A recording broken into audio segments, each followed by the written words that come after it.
ગોધરા તાલુકાની નંદીસર ગ્રામ પંચાયત હસ્તકની અલગ અલગ સર્વે નંબરની જમીનમાંથી ગેરકાયદે ખોદકામ કરી કરોડો રૂપિયાની ખનીજ ચોરી કરવાના કેસમાં આખરે પોલીસ ફરિયાદ નોંધાઈ। 3 કરોડ 33 લાખ રૂપિયાના ગેરકાયદે ખનીજ ચોરી અને પર્યાવરણને નુકસાન બદલ 1 કરોડ 31 લાખ મળી કુલ 4 કરોડ 64 લાખ રૂપિયાની વસૂલાત સાથે કાંકણપુર પોલીસ મથકે 3 શખ્સો વિરુદ્ધ ગુનો દાખલ કર્યો છે। સરદાર સરોવર પુનઃ વસવાટ માટે ફાળવવામાં આવેલી જમીનમાં મોટા પાયે ગેરકાયદે ખોદકામ કરીને ખનીજ ચોરી કરવામાં આવી હોવાની ગ્રામજનોએ રજૂઆત કરી હતી। આ રજૂઆતના પગલે ખાણ ખનીજની ટીમ તરફથી સ્થળ પરથી માપણી કરવામાં આવી હતી, જેમાં સામે આવ્યું કે અંદાજિત 1,89,000 મેટ્રિક ટન જેટલી સાદી અને મોરમનું ગેરકાયદે ખનન કરવામાં આવ્યું હતું। ખાણ ખનીજ વિભાગે ગેરકાયદે ખનીજ ચોરીના કેસમાં કબીરપુરના રાજુ ભરવાડ, અજય ભરવાડ અને વિરમ ભરવાડ વિરુદ્ધ કાંકણપુર પોલીસમાં ફરિયાદ નોંધાવી પોલીસે આરોપીઓની ધરપકડની કાર્યવાહી તેજ કરી છે।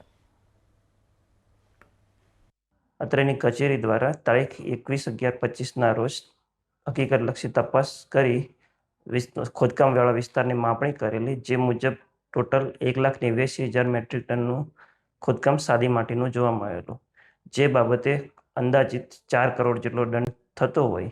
જેની વસૂલાત માટે 3 ઇસમો સામે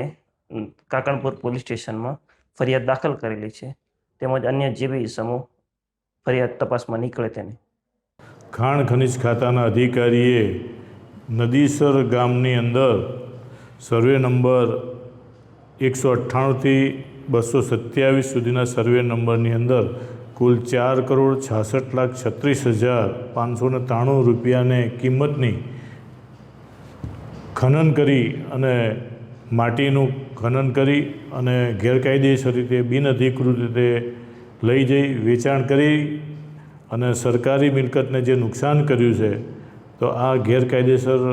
માટીના ખનન બાબતે કાંકણપુર પોલીસ સ્ટેશનની અંદર ખાણ ખનિજ ખાતાના અધિકારીએ ગઈકાલના રોજ ગુનો રજીસ્ટર કરાવેલો છે અને આ ગુનાની તપાસ